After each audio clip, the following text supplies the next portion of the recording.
In this video, I'm going to be going over how to remove the factory rear shock, and I will be replacing it with an Ohlins adjustable monoshock. Let's walk over the parts counter.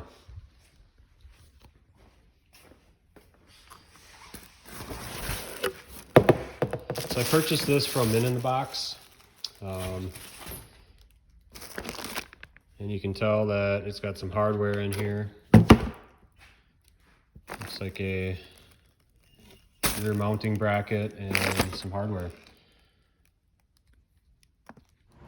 So let's get started removing the factory rear shock. Very first thing you want to do is you want to put board underneath the tire, because when you do remove the rear shock, it will drop if there is nothing underneath the rear tire. So that is the first and foremost thing to do. Second, we're going to come over here and we're going to remove this top bolt that's connected to the fender bracket itself.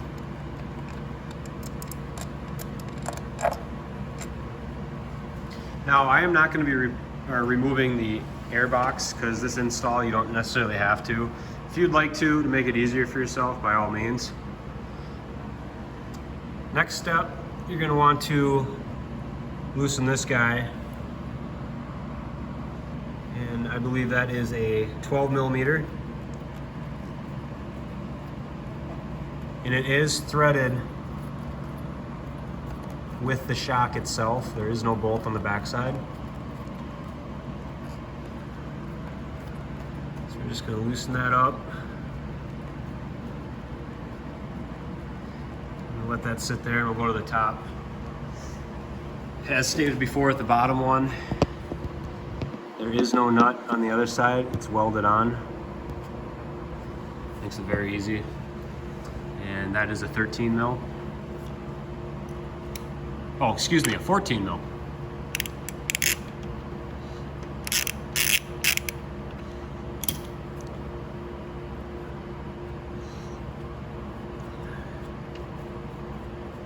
I just loosen that.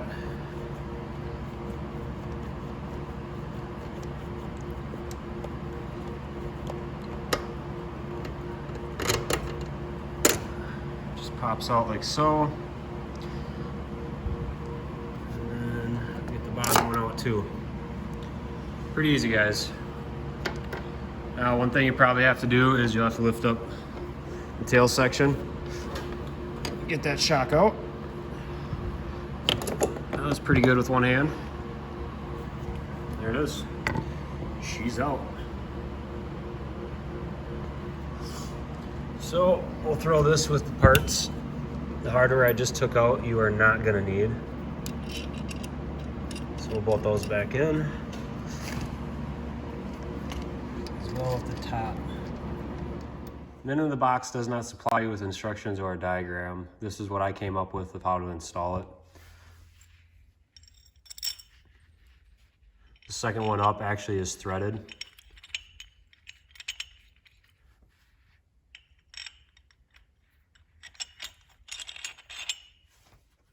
This one has a bolt.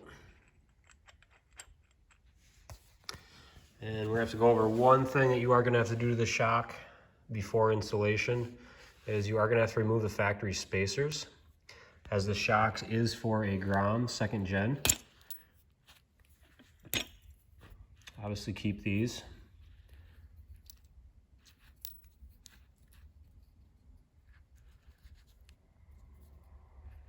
And then just go right back in. You are going to have to tap the other ones out. You can do that from going through the inside of it. There is a little space that you can actually grab a punch, and you can punch it out lightly.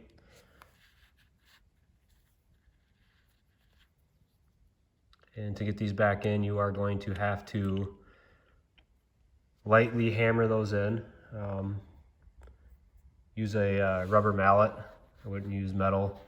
Obviously you could damage it. It's pretty, it's aluminum, so. And then obviously that slides through after you get them pressed in a little bit, and that goes through the factory nut on the back of the top. And let's see if I can get it in there. There it is. That's where that top one bolts into. Factory frame nut welded on. This shock itself is 2nd gen Grom, for all that were wondering.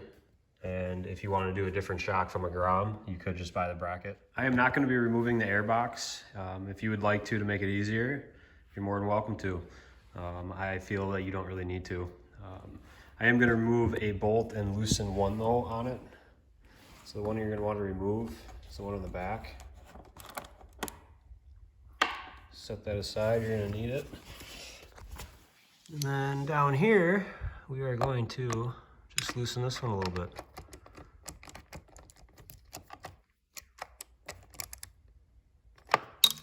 And that allows you to have some adjustment. By having that adjustment, you can go ahead and grab your bracket. That's how it's going to go in.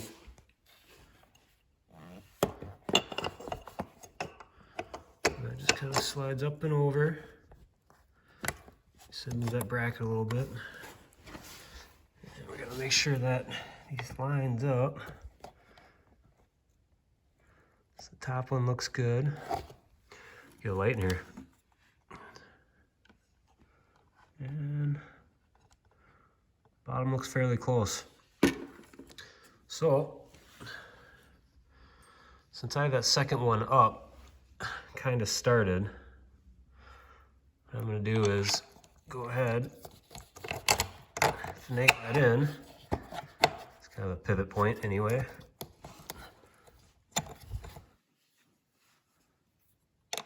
Oop.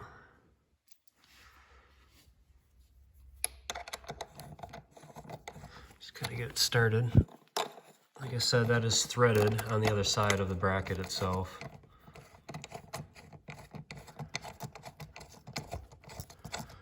And I'm just getting these tight, or started, not necessarily tighten them because you got some other stuff to put in. So, with that being said, try to line up this bottom one.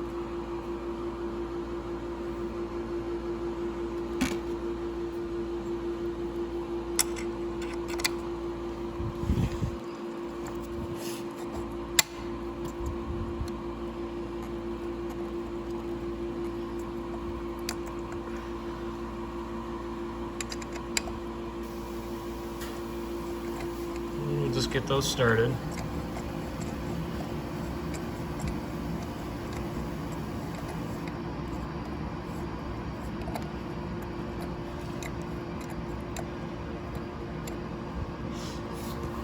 Next, go ahead and grab your shock.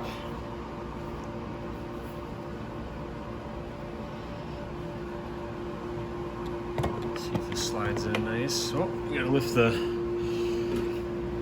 back up a little bit.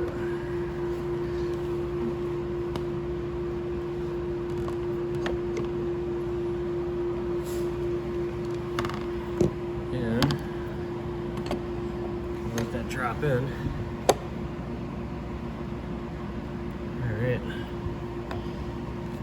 Well, we'll see how good I am getting the last bolt in down here. Oh, look at that.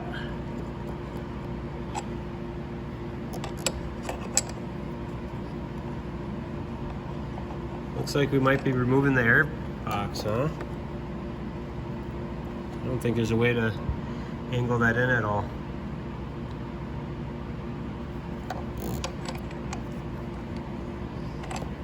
Not at all.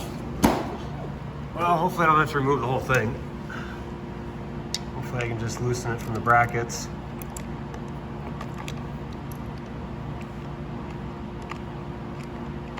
Pull it out enough to slide that bolt in.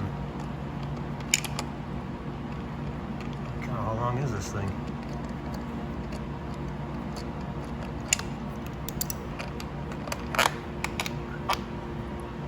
Set that back over. Do we have enough?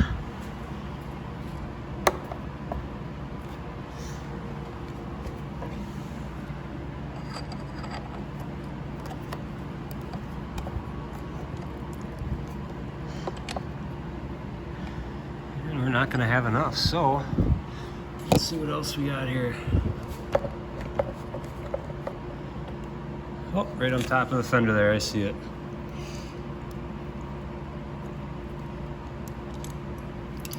See it right in there. Take that one off and should be able to pull them up back.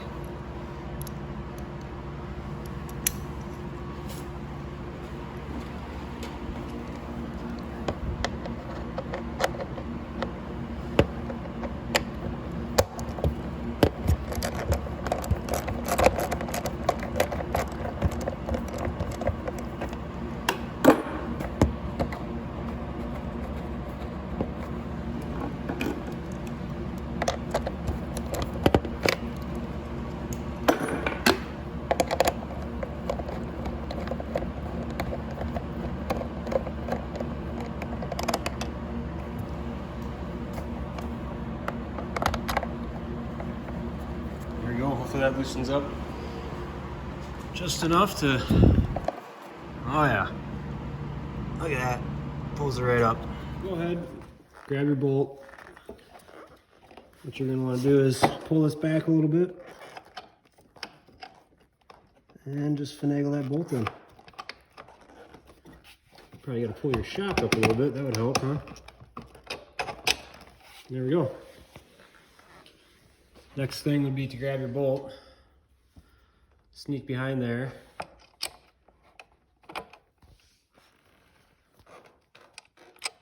and tighten her up.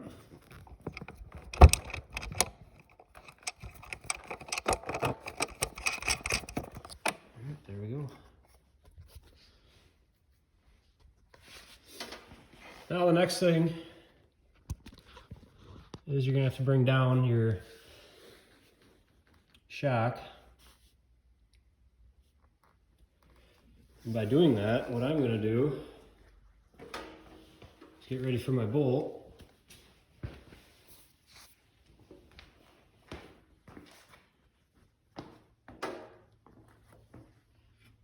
I'm going to slowly bring it down.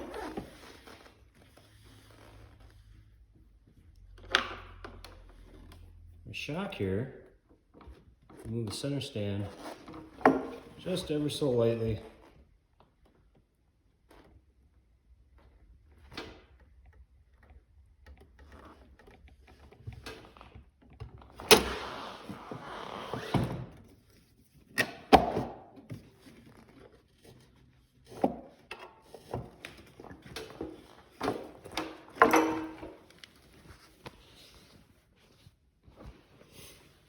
Alright, I'll just pull her up a little bit. Get her started.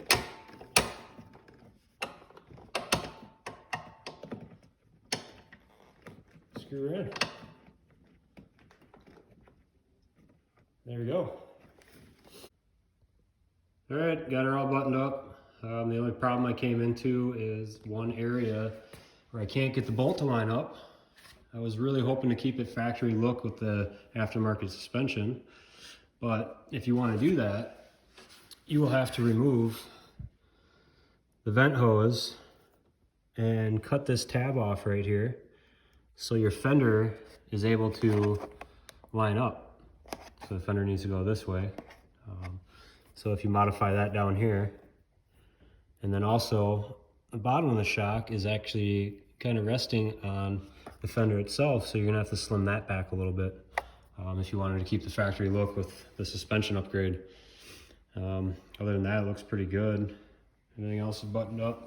There's a couple things I want to go over. The front, or the top of the bolt here, and earlier in the video I was talking about things you're not going to need, and I put this back into the top shock, factory shock. You are going to need that for this install. I did put that in the diagram, this back in the diagram. But this up top is 29 foot-pounds, and the bottom down here, this guy, the Allen head, that is 16 foot-pound. One more thing I better point out, because I'm sure you guys are going to ask, is how much lower it is. This thing dropped quite a bit.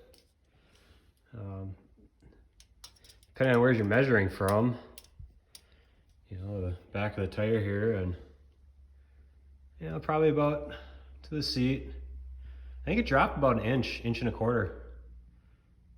Depending depending on where you're measuring from, you know, it's 31.5.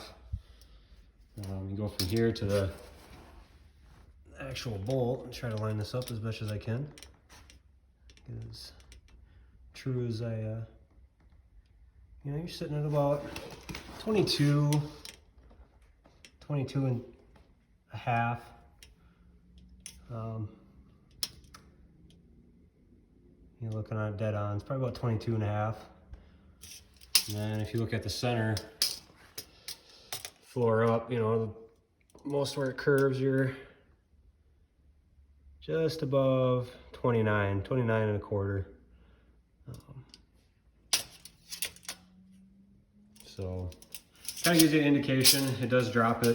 I'd probably say about an inch and a quarter, but it looks pretty good. Really wish I could have kept the factory look for you guys, but you can kind of get the gist of it if you just trim those areas. Looks pretty good though. We get a couple more videos of the last things that I have here in the shop done. I have a multimeter and then the Yosh exhaust system, which that's going to be a little bit of time just for the fact that I have a bracket being made, downpipe. There's a little bit more measurements and machining going on with that, but the Yosh is going to sound really cool. I know there's other guys saying that the, you know, Yosh is going to come out with it possibly. I'm impatient. It's winter time. There's not much to do, so me doing a little bit extra legwork for a custom exhaust, I don't really care. It's going to be the same price regardless. I bet you guys are going to pay anywhere from what, $400 to $600 for a full exhaust system. So if I pay $100 more for kind of what I want, that's fine. But anyway, yeah, the rear suspension looks pretty good. You said dropped it about an inch and a quarter.